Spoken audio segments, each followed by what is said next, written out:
teología sistemática, no saben nada. Oye, qué farsantes son. ¿Qué clase de farsantes? Mire, si usted estudió 8 años, usted tiene que conocer griego koiné. Yo estudié griego koiné. Lo primero que te enseñan es el alfabeto. Te lo tienes que saber de memoria. Y tú le preguntas a un sacerdote, oye, mira, vamos a declinar. No sabe nada. Porque son unos farsantes. ¿Y usted en qué seminario estudió, Iván? ¿A usted qué le importa? ¿A usted qué le importa?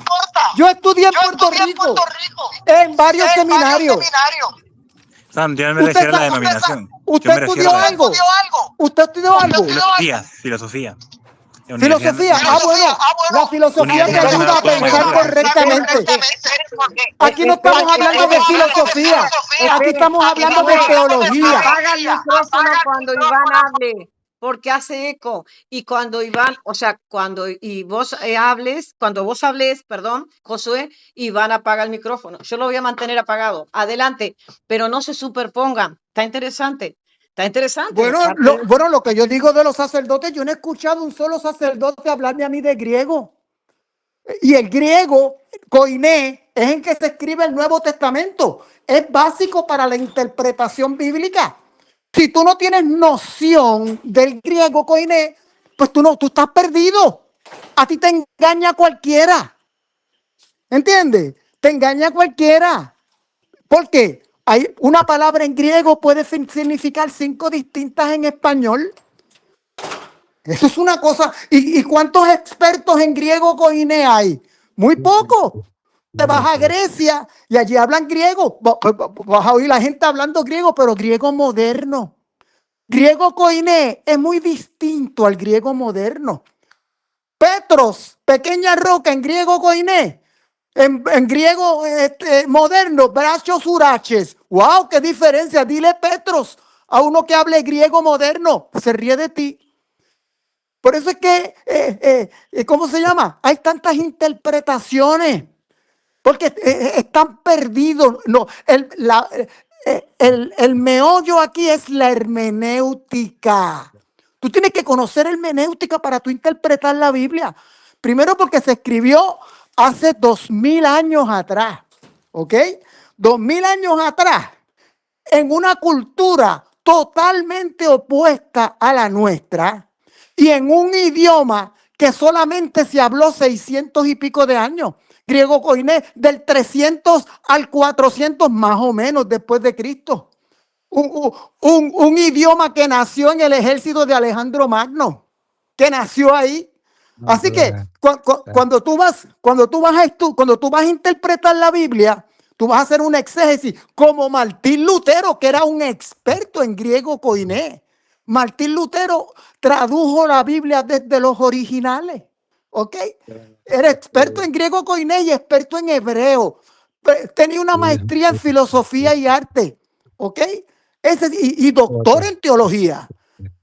Mira, ni Santo Tomás de Aquino, que es una de las columnas de la Iglesia Católica, conocía griego. Ni San Agustín conocía griego, que San Agustín mismo dice que se lamentó de no haber aprendido griego. ¿Ve? Así que estos reformadores protestantes, estos tipos sí que estaban bragados de verdad. ¿Ok? Martín Lutero, Juan Calvino, John Knox, Urilco Zwinglio. Tú los comparas, mira, compara a Martín Lutero con el Papa León X. Oye, ¿por qué León X nunca le contestó los planteamientos a Martín Lutero? Porque era un ignorante, un charlatán, un homosexual. León X, ¿quién era? Un homosexual. Estudió arte y poesía en la Universidad de Pisa, pero pertenecía a la familia Medici. Y la familia Medici eran millonarios, estaban podridos en dinero, tenían una cadena de bancos. De hecho, todos los papas de ahí para abajo eran así, eran unos mafiosos. Pertenecían a la familia Colonna, Orsini, Anibaldi, Conti, Caetani, Medici, Farnesio. Esa era la familia. Esa era la familia, millonarios, podridos en dinero. Hijos del diablo. Bueno, Hijos acá les del voy a dar, diablo. gracias Iván, bendiciones. Escucha, yo les voy a dar 5 minutos, Josué, para hablar sobre historia del cristianismo. Ahora sí que vamos a hablar historia del cristianismo. Josué es un ignorante Historia del total. Es un Pero ignorante. él sabe mucho filosofía y todo sabe, Josué. Pues que aquí no estamos hablando de Claro, filosofía, aquí estamos claro. hablando de teología. Sí, Claro, podemos aplicar la filosofía, ¿verdad? también. Pero aquí estamos hablando de teología y de historia de la iglesia. Historia del cristianismo. Esto que Entonces, mira, estaba oyendo un comentario. Es que Iván, no empecé los con los anónimos. ¿oíste? los Vos ni pastores sabías, los latino no pastores tenés. piden diezmo. ¿Qué pastores? ¿Qué pastores? El 90% de los que conozco yo en persona. ¿Conoces tú? Sí. Pero, ¿Cuál es la diferencia entre un protestante y un evangélico? No ¿Cuál es la todos los- diferencia? todos los evangélicos son protestantes, pero no todos los protestantes son evangélicos. ¿Cuál es la diferencia? No, señor. No, señor. La diferencia entre un sectario, protestante y evangélico. ¿Cuál es la diferencia? Creo que el término protestante se refiere más a las iglesias principales como anglicanos, luteranos, Por lo presbiterianos. tanto, en ninguna confesión de fe protestante está el diezmo. En las pentecostales y en las bautistas. Y en las Mire, bautistas. señor, usted no entiende que los pentecostales no caen entre protestantes. Los pentecostales es un movimiento de santidad. Roberto, vamos a darle un tiempo a Josué. No, pero los pentecostales, con los que yo he hablado, se consideran a sí mismos pentecostalismo protestantes. apareció en Estados Unidos en Sí. 1900, 1906. Ellos se siguen considerando, aunque algunas personas piensan. Ya está cambiando el tema. Ya está cambiando el tema. Historia del ¿Cuál es su cristianismo punto? a Su través del punto es que si los tiempo. pentecostales son. Ya está cambiando el tema. Pero, Los Josué, sacerdotes son unos charlatanes. Yo reto a cualquier sacerdote a que me hable de sus estudios teológicos. Me están grabando. Se oye doble. sí, yo estoy están grabando el grabando. canal, sí, verdad, Roberto. Por eso es, apaga tu micrófono de Josué. A ver, es el tiempo de Josué. Josué, prende el micrófono. Ahí te doy tiempo. Historia del cristianismo. Luego sigue Iván, Roberto. Adelante. Antes del primer concilio de Nicea en el año 323 después de Cristo, había muchas formas de cristianismo, ¿verdad? Habían dos sectas, habían arrianos, habían modalistas, habían montanistas, habían judeocristianos, habían marcionitas, habían gnósticos, etcétera, etcétera, etcétera.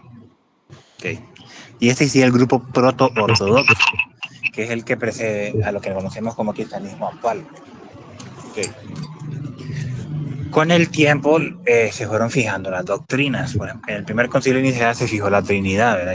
Y la igualdad de Cristo del Hijo frente al Padre, ¿verdad? Y así con el concilio de Calcedonia se fijó la humanidad de Cristo y la divinidad al mismo tiempo, plenamente divino y plenamente humano. En el segundo concilio de Nicea se aceptó el uso de imágenes, ¿verdad?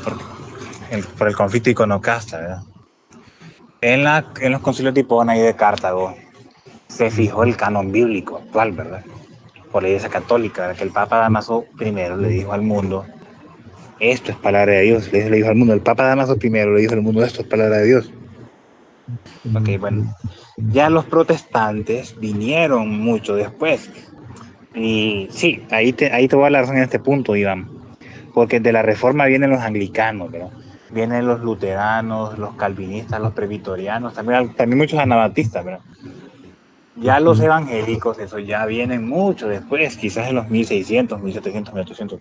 Los bautistas fueron fundados por John Smith. Sí. Los pentecostales fueron fundados por William Seymour y Charles Parkson. ¿Cómo se llama? Charles Parkson. No puedo pronunciarlo bien. Y así, bueno, yo voy a decir que muchos evangélicos ya no se están considerando protestantes, sino que ya son otra cosa, ya son solo evangélicos. Okay. Vayámonos respecto a la Biblia que los protestantes usan, ¿verdad? La King James, que es la Biblia que utilizan los protestantes de la inglesa, utilizaron los libros deuterocanónicos hasta la década de 1820, pero decidieron dejar de imprimirlos por conveniencia. Igual a Reina Valera en los 1880, para seguir para seguir a King James, la Reina Valeria hizo lo mismo, quitó los libros de Toro canónicos en la década de 1880 y así. Y ahora dicen que no son inspirados, pero es muy conveniente porque antes los tenían y después los dejaron de imprimir. Eso no es como muy... Okay. Ya los pentecostales y los bautistas y los adventistas y los testigos de Jehová, que son las denominaciones cristianas más nuevas, revivieron varias herejías antiguas. Los testigos de Jehová son una versión moderna del arianismo. Los pentecostales unicitarios son una versión moderna del modalismo. Y los pentecostales en general son montanistas, ¿verdad? Esas son las herejías revividas en Estados Unidos. Los adventistas, que vayamos al caso de los adventistas, ellos son aniquilacionistas. Ellos no creen en el infierno, al menos como un lugar de condena eterna, y no piensan que las almas simplemente se extinguen. Y así sucesivamente. Los presbiterianos, de los presbiterianos no sé mucho. ¿Quién los fundó? Ahí sí no hablo, ¿verdad? Bueno, y resumí un poco la historia del cristianismo. Ahí sí, el catolicismo es el cristianismo original, o al menos el cristianismo ortodoxo original. Los protestantes lo que hicieron fue usurpar el lugar del cristianismo. Pues. Usaron el trabajo de la Iglesia Católica para quitarles el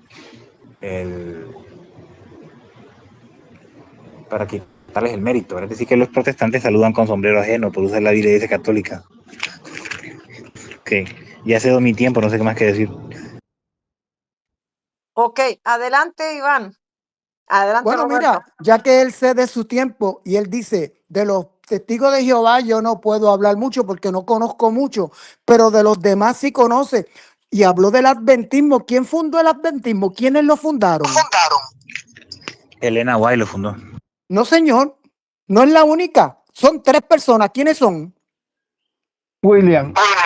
Él no sabe, ve que no sabe, ve que no sabe. Este es un ignorante. Mira, fueron Guillermo Miller, Irán Edson, José Bates y Elena White. O sea que esos 4. Entonces él dice, bueno, te puedo hablar de los adventistas, Apaga el te puedo micrófono. hablar de los pentecostales, de los testigos de Jehová no sé mucho. O sea que sabe mucho de lo demás, pero ni siquiera sabe quién fundó el adventismo. ¿Ves? Ese es el problema de los católicos, que no saben un divino de nada. Y este señor no sabe un divino de nada. Él se pone a hablar como si supiera. Él estudió filosofía, pero no sabe nada de historia de la iglesia. Entonces, él critica y se pone a criticar a pastores. Él no sabe que las iglesias, los protestantes son uno y la inmensidad de sectas que hay por ahí fundadas en Marquesina es otra cosa. Yo le pregunto, ¿en cuál confesión de fe protestante habla del diezmo? En ninguna. ¿Ok? El diezmo primeramente lo trajo la Iglesia Católica allá en la dieta de Macron, qué sé yo ni qué, y después lo ratificaron en Trento en el 1540. O sea que, mira, los principales pillos aquí son los católicos. ¿Tú sabes por qué? Porque se hicieron millonarios vendiendo el perdón de los pecados. Oye, ¿cómo comenzó la reforma? ¿Cómo? La reforma comenzó con una carta que mandó Martín Lutero al arzobispo de Magdeburgo. ¿Y qué decía esa carta? Ay, bendito, por favor, que no venda el perdón de los pecados, que la gente está hablando mal de mi querida iglesia católica. Ese era Martín Lutero hablando con un temor tremendo. Búsquese esa carta histórica. En el 1517 al arzobispo de Magdeburgo. ¿Y qué es lo que hacía el Papa León X? Un homosexual y pedófilo. ¿Qué es lo que hacía él? Vendiendo el perdón de los pecados y la salida del purgatorio. No te lo pierdas. Cuando el católico habla del purgatorio, te dice, no, el purgatorio es un estado. No, el purgatorio no es un lugar. Pero omite toda la doctrina del purgatorio. El purgatorio, ¿tú sabes cómo se vendía el purgatorio? Cuando empezó en el siglo XV, con Triunfo, Augusto Triunfo, que era un jesuita, vendían el purgatorio como que el Papa te podía sacar de ahí si tú le pagabas, claro. Oye, ¿qué clase de doctrina más diabólica esa? Ajá. No solamente te vendían el purgatorio como un estado, sino que el Papa te podía sacar de ahí. Oh, no, y te podía bajar el tormento también. ¿Ah? Esa es la Iglesia Católica, amigo. Tú sabes. Aquí te ponen a ponerse a hablar de, no, que si los pentecostales, no, que si los montanistas, montanistas ni montanistas. Mira, en la Iglesia Católica, dentro de la Iglesia Católica, estaba cundido de montanistas. Lo que pasa es que este tipo no estudió nada de historia de la Iglesia. Pero en la historia de la Iglesia, mira, te voy a decir quién era montanista. Seferino. El Papa Seferino, 199 al 217, ese tipo era montanista. ¿Y quién más? Tertuliano era montanista. Había un montón. Porque los montanistas, claro, están desacreditados por las fuentes católicas. Las fuentes católicas, las mismas fuentes que desacreditaron ¿cómo se llama este tipo? Ahora que se me olvida el nombre, Prisciliano. Las fuentes católicas toda la vida han desacreditado a Prisciliano como un maldito hereje.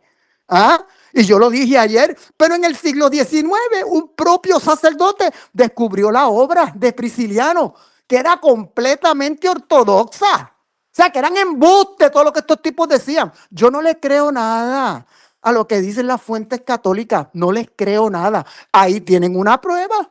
En Prisciliano tienen una prueba excelente. Y es como yo dije ayer, los que dominan son los que escriben la historia. O sea, en Cuba ahora mismo, la gente que está contra el comunismo son invisibles. Y de aquí, cuando se presenta la historia de Cuba, mientras estaban los Castro ahí gobernando, no se va a saber nada de la gente heroica que luchó por la libertad de Cuba. No, porque ellos no lo escriben en la historia. Así mismo hacía, ¿sabes quiénes? Los egipcios.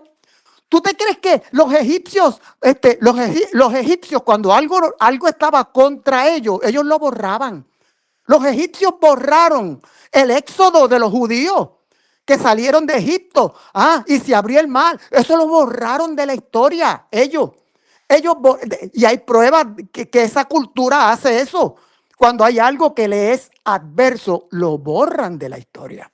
Asimismo, hacia la Alemania nazi. Los dictadores son así.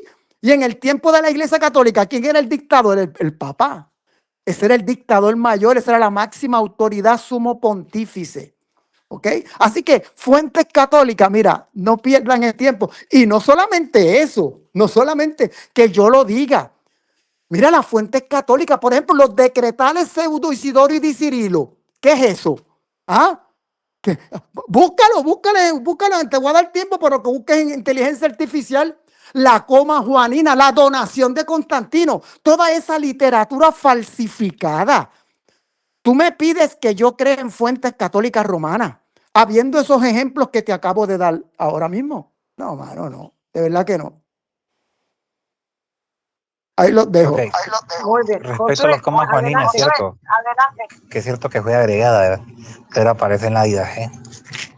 El bautismo en el nombre del Padre y del Espíritu Santo aparece en la IDAG, que es un documento cristiano de finales del siglo I. Y los primeros Eso no es la coma bautizaban, juanina. Eso no es la coma juanina.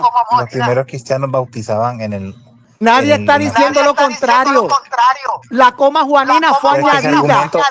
ese argumento lo sacan los universitarios. Ningún argumento. Yo creo en el bautismo, Padre, Hijo, Espíritu Santo. Claro que sí. Sí, pero es que el mismo Pero argumento la universitario coma está juanina usando. fue añadida. Pero es que ese argumento me lo sacan los unicitarios. A mí no me importa. Se añadió. Sí, ¿Por sí, qué no me hablas de los decretales Pseudo Isidoro y de Cirilo? ¿Por qué no me hablas de eso? ¿Y por qué no me hablas de que mentiste? No, que háblame de eso. Háblame de los montanistas, mejor. No, háblame de los decretales No, Pseudo primero Isidoro háblame y de los de montanistas Cirilo. primero. No lo sabes, lo vas a buscar. La donación de Constantino, ¿sabes algo? Tampoco. Sí. No sabes nada. Yo lo dije desde A el ver, principio. ¿qué sabes de Damaso primero? Y la Biblia. De Damaso primero, mira, para que sepa. A Damaso primero le llamaban el cosquillas. Pero se hace eco. Entonces, ¿por qué aceptas una Biblia decidida en ese concilio? Porque tú sabes que la Biblia, la Vulgata Latina, no es la primera que tiene los 27 libros del Nuevo Testamento. Yo te dije anoche que las Betus Latinas lo tenían. Es que es la hipocresía de ustedes. Porque usan un canon seguido por Iglesia Católica. Oye, de nuevo. Los 27 libros del Nuevo Testamento ya estaban en el 250. Ya estaban compilados. Para esa época se usaba bastante, deja de mentir. Se seguía usando la Didache, se seguía usando el pastor de Emma. ¿La Didache de qué? Aquí yo la tengo conmigo, mira. Aquí yo tengo un ejemplar. Vas a poner en la cámara. La leo, la conozco. La Didache no es Biblia, tonto.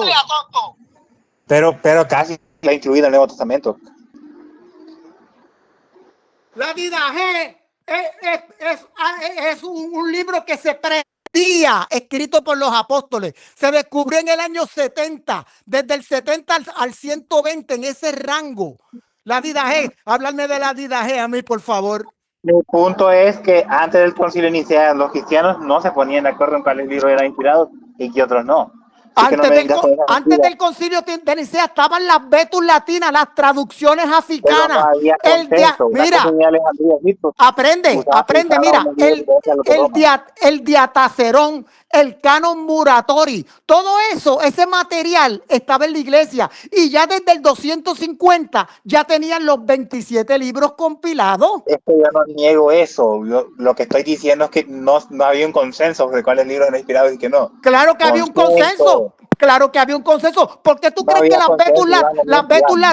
Betus Latinas se usaron hasta el siglo IX junto con la Vulgata? Hay comunidades que utilizaban el canon de Marción, entonces. ¿Qué canon de Marción? Marción era un hereje. Bueno, ¿Qué canon de Marción? Marción era un hereje. ¿Qué estás leyendo de Google para contestar? Mira, contesta de memoria. Se nota que no estudiaste esto, no lo sabes. No, el que no lo estudiaste vos porque estás mintiendo. Antes del concilio. Mira lo que yo dije. Mira lo que yo dije. La Vulgata Latina del 380 tenía los 27 libros y más de 100 años antes lo tenían las Betus Latinas. La Biblia que tenés en tus manos puedes ir en un concilio católico y no te hagas el loco. No, señor, que en el 250, vamos a explicarle. En el 250 no existían los católicos romanos. Ya habían pasado como que ¿cuántos papas? Unos 26 papas, parece. Obispos de Roma, no se llaman, no es papa, el papa como tú lo conoces es del siglo VII. Roma tenía una primacía principal entre el obispo de Roma. Mira, pobre tonto. Como tú, lo que tú conoces, lo que tú llamas papa, Anacleto, Cleto, Lino, esos tipos no gobernaban toda la iglesia. Clemente, Evaristo, ninguno.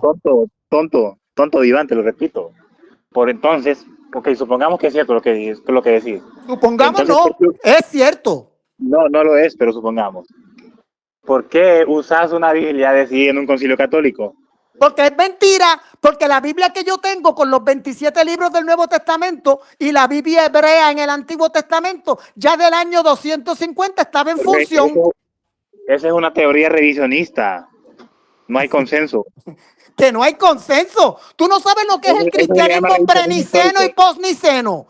Que no hay consenso. Tú no sabes lo que es el cristianismo pre y posniceno. Tú no sabes nada, chico. Hablando tontería. El cristianismo de los 3 primeros siglos, o antes del concilio inicial, el cristianismo preniceno, y el cristianismo posniceno es el que sigue después del primer concilio. Los primeros 3 siglos de cristianismo no tienen nada de católico romano. Todo lo que viene del catolicismo romano viene del siglo IV en adelante. Mira, ¿tú sabes cómo empezó? ¿Tú sabes cómo los primeros siglos creían en lo que decía de manera literal. Lee los padres de la iglesia. Eso es poesía. Tú no sabes hermenéutica. Tú no sabes, pero tú tienes que analizar. No, el tema es que volvamos al tema. Me dijiste la similitud entre el cristianismo primitivo. En el cristianismo primitivo usaban la Septuaginta como base principal del Antiguo Testamento. Sí, lo usaban. Hay otro punto que los protestantes hicieron, ¿verdad? Sí, la usaban. ¿Cuándo se terminó de escribir la Septuaginta? Empezó en el año 200 antes de Cristo. ¿Y cuándo se terminó? Quizás en el año 100, 150. describir más o menos. No recuerdo la Por fecha exacta.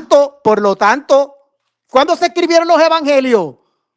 Yo soy de los que creen que se escribió temprano, en el año 4, en el 40, 50, 57, 60. Yo soy de los que creo eso. Y si la Septuaginta no se había terminado, y si la Septuaginta no se había terminado, dudo que la usaran. Porque la Septuaginta la ordenaron 200 años antes de Cristo, Ptolomeo, para la biblioteca. ¿Entiendes? Ahí comenzó la Septuaginta. Bueno, man, no me vas a aceptar.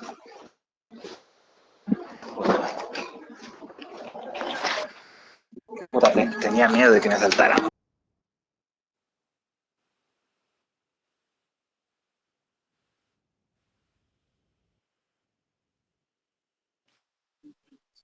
Hola.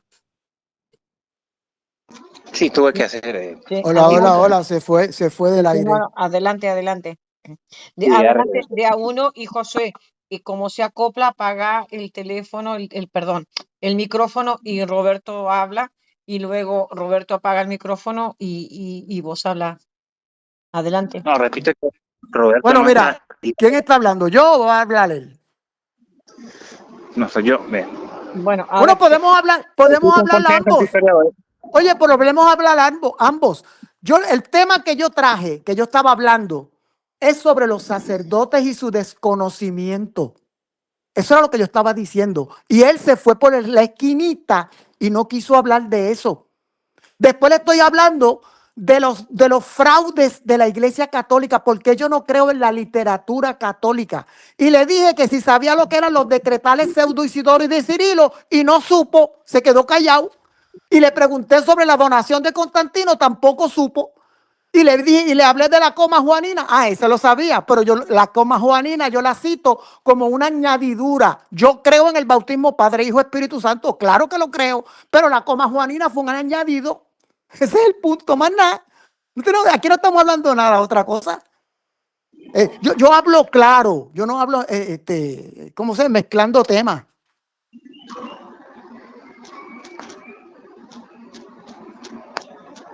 bueno, adelante, Josué.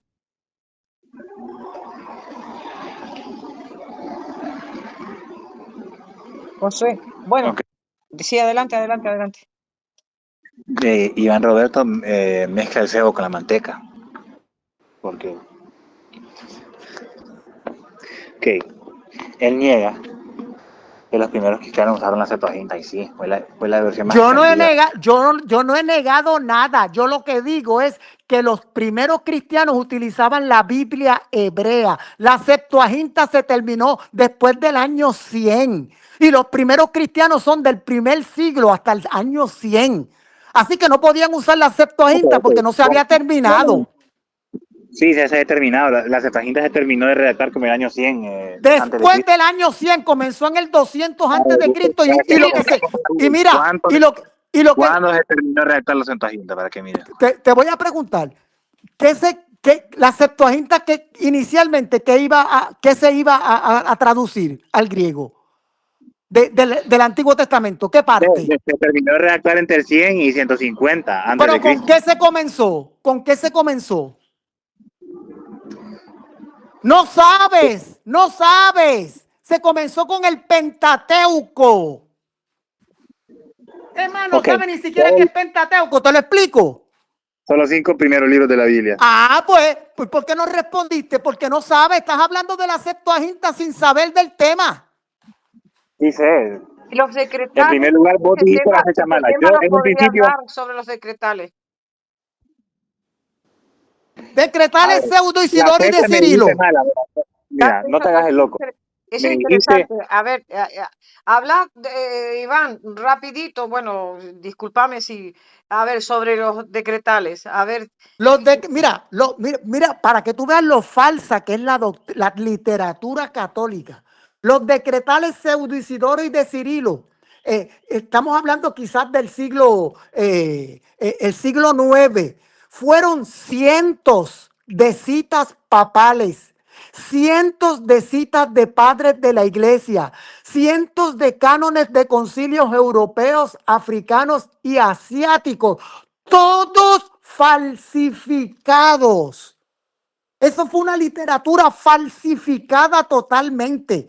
Y por eso yo creo que el Código de Derecho Canónico del 1142, el Código de Derecho Canónico, se nutrió de esa literatura podrida y falsificada. Y no solamente el Código de Derecho Canónico, sino la Suma Teológica tan elogiada de Santo Tomás de Aquino, que es del 1274.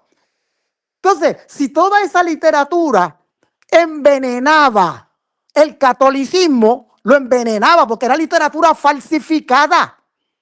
¿Ah? ¿Cómo yo voy a tener confianza que me diga, mira, aquí está una carta apostólica? Y eso, que no te he hablado de la donación de Constantino. Una carta fechada 314. No me extraña que no conozca nada del tema, porque si uno sabe lo que es la donación de Constantino, que la estás buscando ahora en Google para contestarme, el que no sabe lo que es la donación de Constantino no puede hablar de historia de la Iglesia Católica. Miren, una carta falsificada que le concedía el Papa la primacía sobre los 4 patriarcales. Ah, la carta decía que Constantino le daba la primacía a Roma sobre los 4 patriarcales. ¿Y por qué tuvieron que inventársela con un documento falso? Ponte a pensar. Le daba la Basílica de Letrán a Roma. Le daba los mismos privilegios de los senadores romanos al Papa, los mismos derechos honoríficos del emperador. Podía llevar una corona imperial de oro. Entonces, ¿quién descubrió que ese documento era falso? ¿Los protestantes?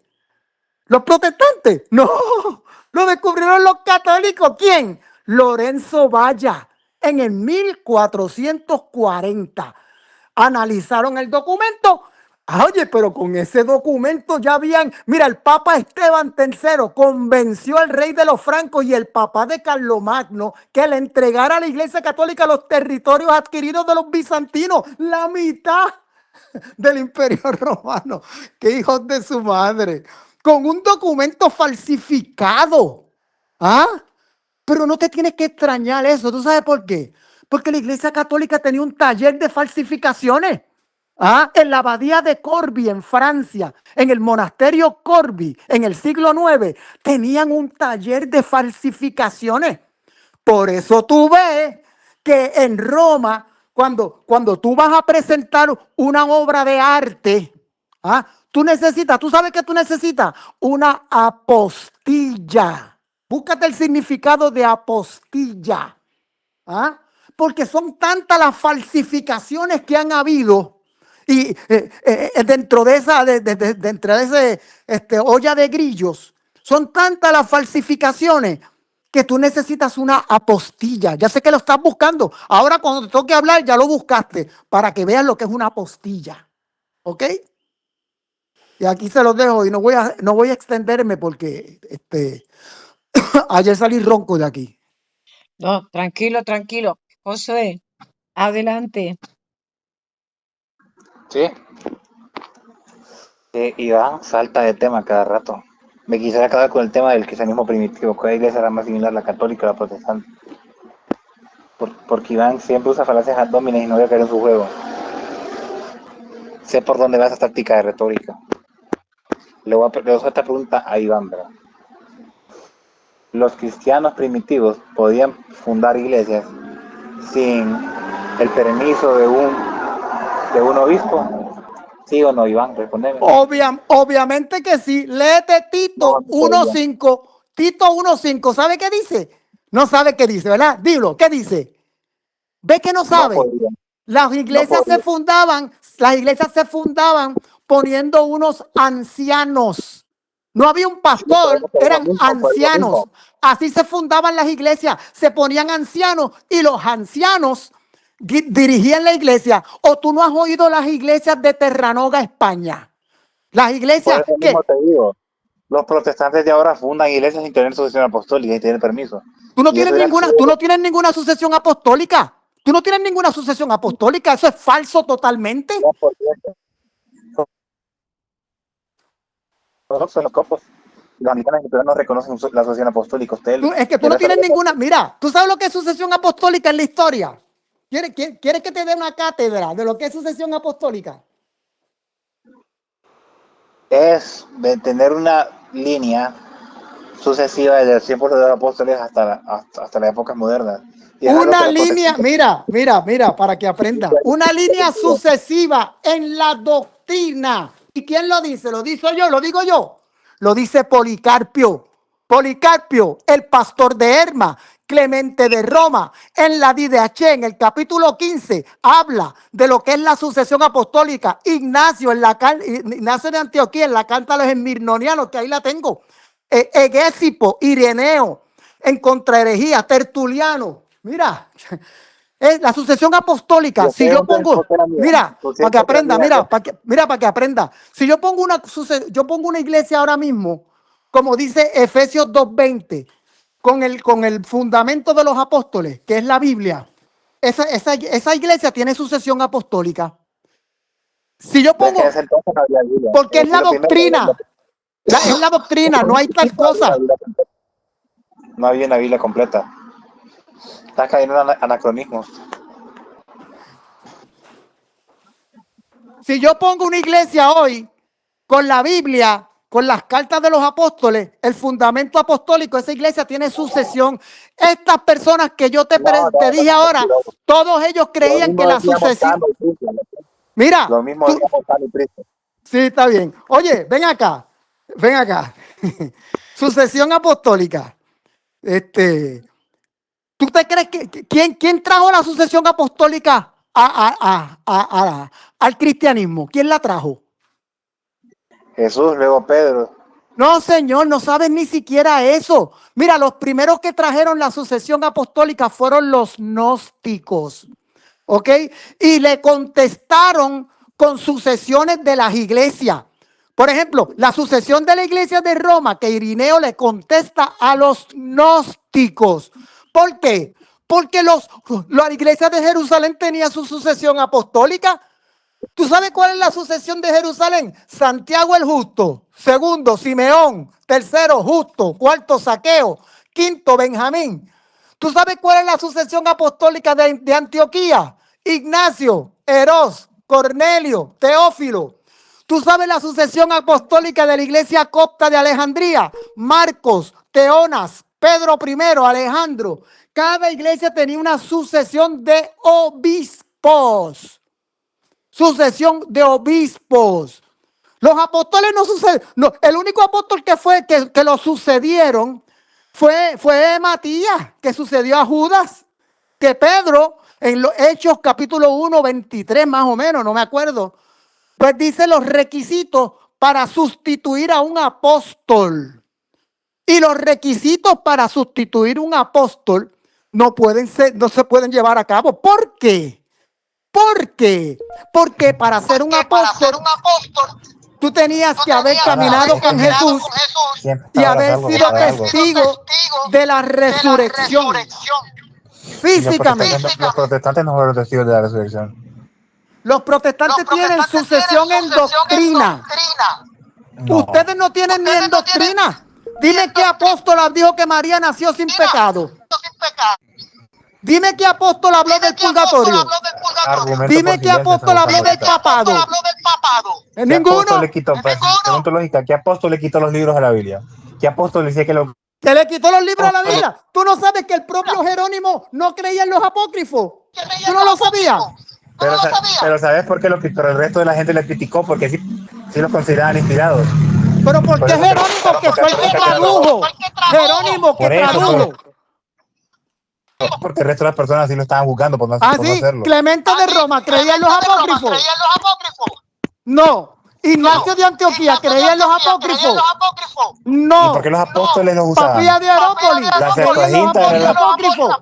No. Policarpio de Esmirna, los autores de la El 80% de las citas del Nuevo Testamento vienen de los deuterocanónicos. Falso.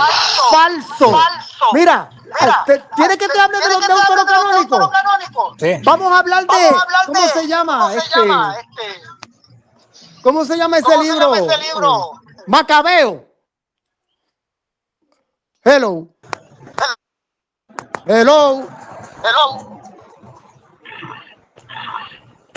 Sí, estamos escuchando. Sí, pero ese fue ¿Por qué José. los libros apócrifos en Jaima, en el 98, los judíos los Concilio de eliminaron? Sarnia. ¿Por qué? ¿Por Acá, qué? acá No, está el eso no es libro. un concilio, eso no fue un concilio, eso fue una reunión. ¿Por Bueno, qué? ¿Por qué lo sacaron? acá está Es el lío. más, Macabeo mismo dice que en el tiempo que se escribe no había profetas en Israel y se escribe en el tiempo de incontestabilidad, en los 400 años, desde Malaquías hasta Mateo. Ahí pasaron 400 años sin profeta y esos libros se escribieron en ese periodo. Por eso Jerónimo dijo que no eran inspirados. Yo les doy una reflexión sobre eso, si gustan. Sí, era un debate, Lo, pero no, lo que Josué tiene se que fue, se contestar lo que ausentó. estoy diciendo, lo que tiene que Perdona, Roberto, contestar. Roberto, disculpa. Era un debate que estaban hablando sobre historia del cristianismo y bueno, surgieron varios temas ahí dentro de esa historia y bueno, Josué se ausentó 2 veces y lo estoy llamando, pero si quiere seguir, Leo, siga, adelante. Yo doy, tómame mi tiempo, no me tomo más de 3 minutos, Sí, adelante, adelante, pero adelante. si interviene Iván, me quedo callado y me salgo. Creo que por respeto a él y por respeto a ustedes, si me interrumpe Iván, ya no sigo, ¿vale? Bueno, 3 Miren, minutos sin que Roberto pueda, por favor, claro, sin que pueda interrumpirlo. por Y favor. luego Roberto le Si es contesta. posible, si no, Sí, no hay problema. sí, está escuchando. Miren, Roberto está escuchando.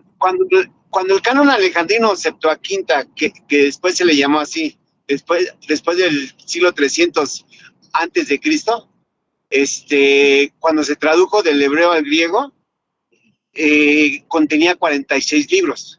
Y esos 46 libros se tradujeron por 70 personas, ¿no? Y quedaron exactamente igual los libros.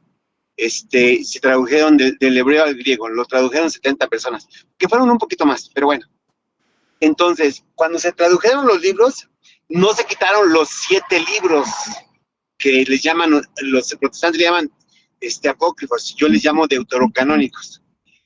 En el año en que llegó Jesús, en el año 0, Jesús vino y esos libros, él utilizó la Biblia Septuaginta, habló de la Biblia y jamás corrigió y jamás dijo que esos libros estaban mal. Él no los movió.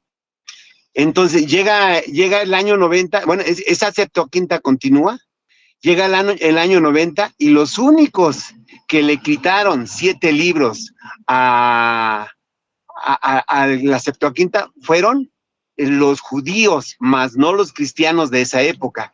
En esa época todavía quizá estaba vivo Juan, y sin embargo Juan no dijo hay que quitar esos 7 libros, ni los discípulos de los apóstoles, ni Policarpo, ni Irineo, ni Clemente de Roma, ni nadie le quitó esos 7 libros a esa Biblia Septuaginta. Llega el siglo IV, cuando se conjuntan los Nuevos Testamentos, se seleccionan de 300 libros que ya existían y que causaban como que pues ya se descontrolaban los cristianos, ¿no? Se hace el concilio para separar 27 libros de 300 y los unen con la Septuaginta, que tenía 46, y tampoco esos cristianos le quitaron los 7 libros. ¿Por qué no se los quitaron? Por algo. Entonces no es de que sean los libros apócrifos, no, simplemente los demás comentarios de ustedes es otra cosa, pero los libros se vinieron quitando hasta el siglo XIX. No Oigan, pasaron el hasta el canon siglo bíblico de XIX Alejandría. se le quitaron 7 No libros pasaron, en no las pasaron el canon sociedades. bíblico. Deja, Pedro, por dame Las favor. chance, sociedades, yo le explico. Después que las termine las sociedades disparates que bíblicas está unidas, diciendo. fíjense, hasta el siglo XIX, Sociedades Bíblicas Unidas le quita por primera vez 7 libros a la Biblia. Ni Valera ni Casiodoro de Reina le quitaron. Si ustedes ven las primeras Biblias Reinas Valeras, venían con 73 libros. Entonces, lo demás es cosa de ustedes. Pero esto es una realidad, ¿eh? Ok, ahora me toca a mí. Adelante. Me deja explicarle, Adelante. aclararle Adelante. los disparates de este señor. Mire, para Adelante, empezar, adelante. Mire, Si me para dejas ofender, lo mismo, Iván, me está salgo, ¿eh? bien, disparatero, te lo voy a explicar no, para que Leo, Pero aprenda. ¿por qué me ofendes? Yo no te ofendí, Iván. Está bien, Yo dale, entré deja de y no hablar, te ofendí. deja de llorar y ponte a escuchar. Mira, Si me desde ofendes, me Jerónimo, salgo. desde Jerónimo, los libros apócrifos que significan no ciertos, y deuterocanónicos significan del segundo canon. Ustedes le llaman del segundo canon. ¿Tú sabes por qué? Porque son libros que no son inspirados, que solamente tienen valor histórico. Y lo digo yo, no lo dice Jerónimo. ¿Y dónde lo dice? Búscate en internet. Prologus Galiatus. Ahí lo vas a entender. Tú puedes tener una Biblia con los libros deuterocanónicos, pero tienen valor histórico, no son canónicos. ¿Entendiste? Por eso los evangélicos pueden tener Biblias que tengan los deuterocanónicos, pero no son libros inspirados. ¿Ok? Y para que sepa, mira, no solamente Jerónimo, Clemente de Roma, Ignacio de Antioquía, ninguno creía en los libros apócrifos como inspirados. Papía de Herópolis, Policarpio de Esmirna, los autores de la Didache, el pastor de Hermas, la carta a Diogoneto, todos esos documentos, esas personas no creían en los libros apócrifos que eran inspirados, porque la mismo Macabeo lo explica. Y Macabeos te pone, mira, el que lee Macabeos va a encontrar que en Macabeo hay 3 muertes para Antíoco Epífano. Antíoco Epífano, el que sacrificó un cerdo en el lugar santísimo. En Macabeo ponen 3 muertes distintas. Son libros que no son dignos de ser canónicos. Tobías te dice que para tú alejar un espíritu inmundo tienes que quemar el hueso de un pez. Y con ese humo se le va el espíritu inmundo a la persona que lo tiene. Esa clase de disparates están en esos libros, por eso es que no son canónicos. La Iglesia Católica reconoce libros históricos, por ejemplo, José el Carpintero del siglo II. Ese es un libro que la Iglesia Católica lo reconoce. Eso es un libro que es un libro de valor histórico. Apócrifo, pero es de valor histórico. El Llevas 4 pseudoevangelio de minutos, Iván. Santiago es un libro apócrifo, pero tiene valor histórico. Entonces él dice, ay, las Biblias contenían los libros apócrifos. Lo que él no dice, que ya se habían decretado. No me escucho, no sé si me escuchan. Sí, ya termina con Ya eso.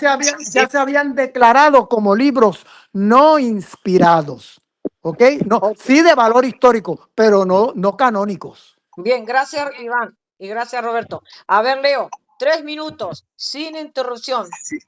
Adelante, Leo. Ok. Mira, yo hago un comentario que tiene lógica. Cuando se hacen los concilios, desde el concilio de Jerusalén, se habla de que el Espíritu Santo, como lo dijo nuestro Señor Jesucristo, yo me voy, pero en lugar mío, yo me voy hacia el Padre, y en lugar mío se queda el Paráclito, el Espíritu Santo. Cuando se hizo el concilio de Jerusalén por el problema de la circuncisión, y cuando se hicieron los primeros concilios, yo les aseguro, hermanos, de verdad les aseguro que ahí trabajó el Espíritu Santo.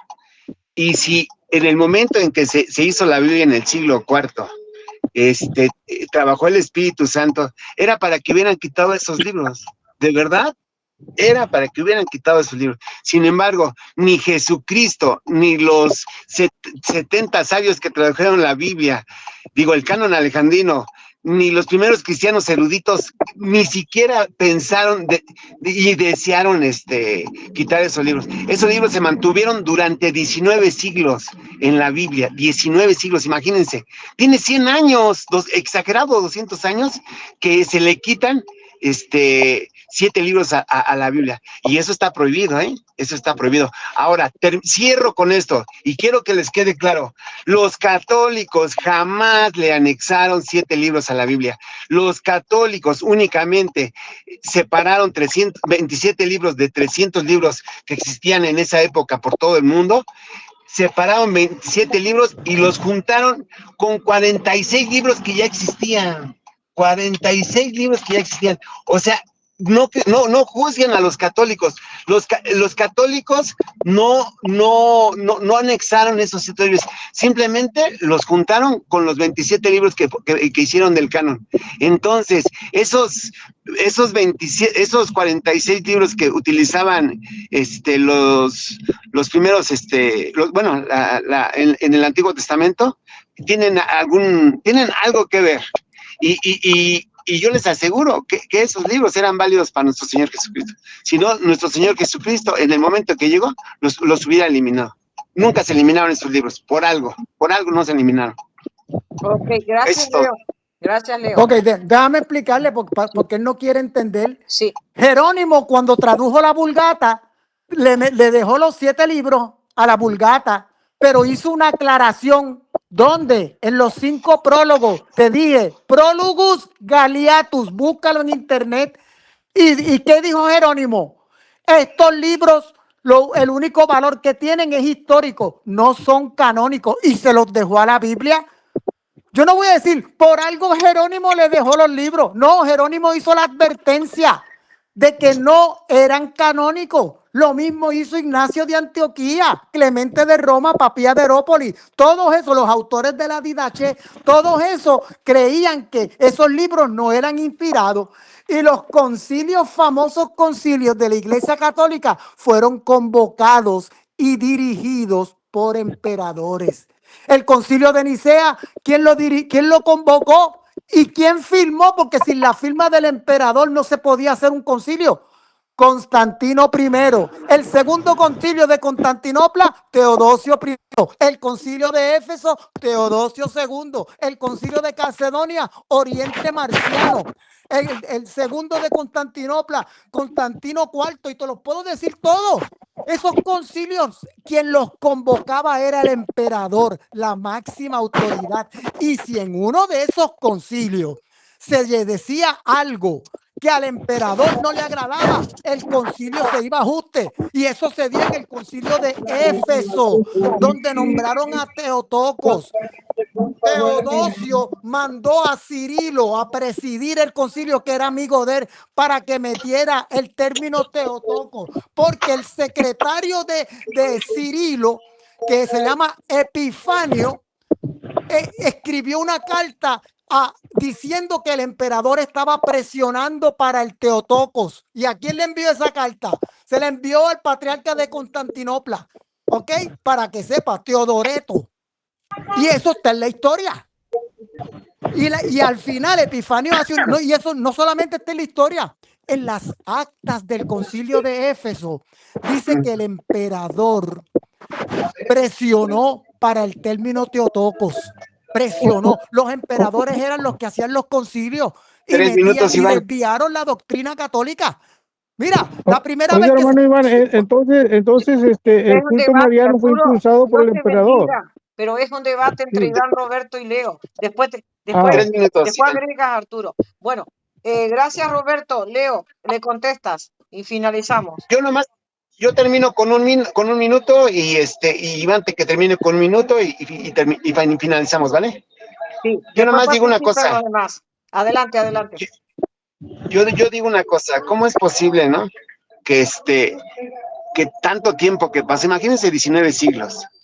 ¿Cómo es posible que en 19 siglos ningún cristiano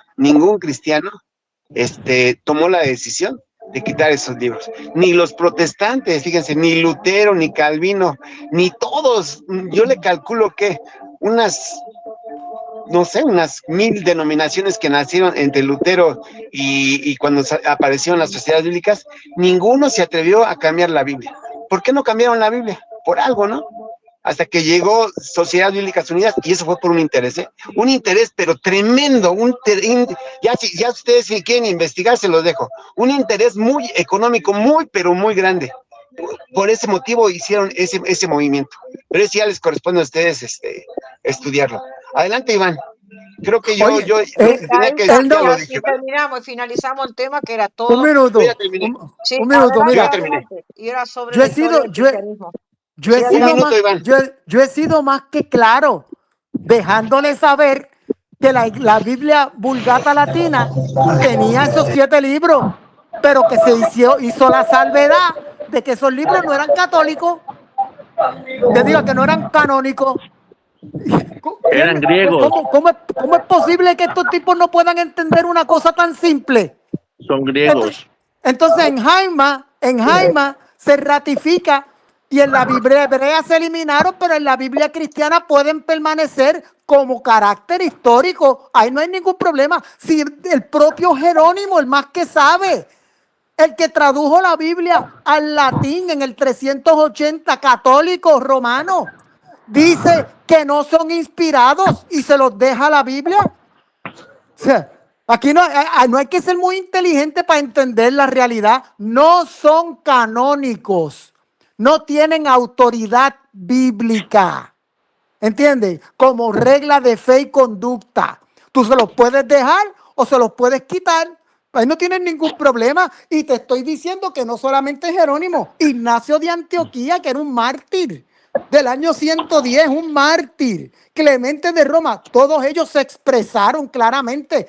Ya era sabido en la iglesia que esos libros no eran de autoridad divina. Que de hecho el propio Macabeo lo pone a sí mismo. Macabeo lo dice, que en el tiempo que se escribe Macabeo no hay profetas en Israel. Ninguno de los libros apócrifos se escribieron en el periodo de incontestabilidad. No hay que ser inteligente para eso. Muy bien, muchas gracias Iván, muchas gracias Leo. Y bueno, y así finalizamos y el tema siempre fue, desde el comienzo, con Josué, con Iván, luego apareció Leo, era historia del cristianismo, o sea, desde el siglo I. Gracias y muchas bendiciones.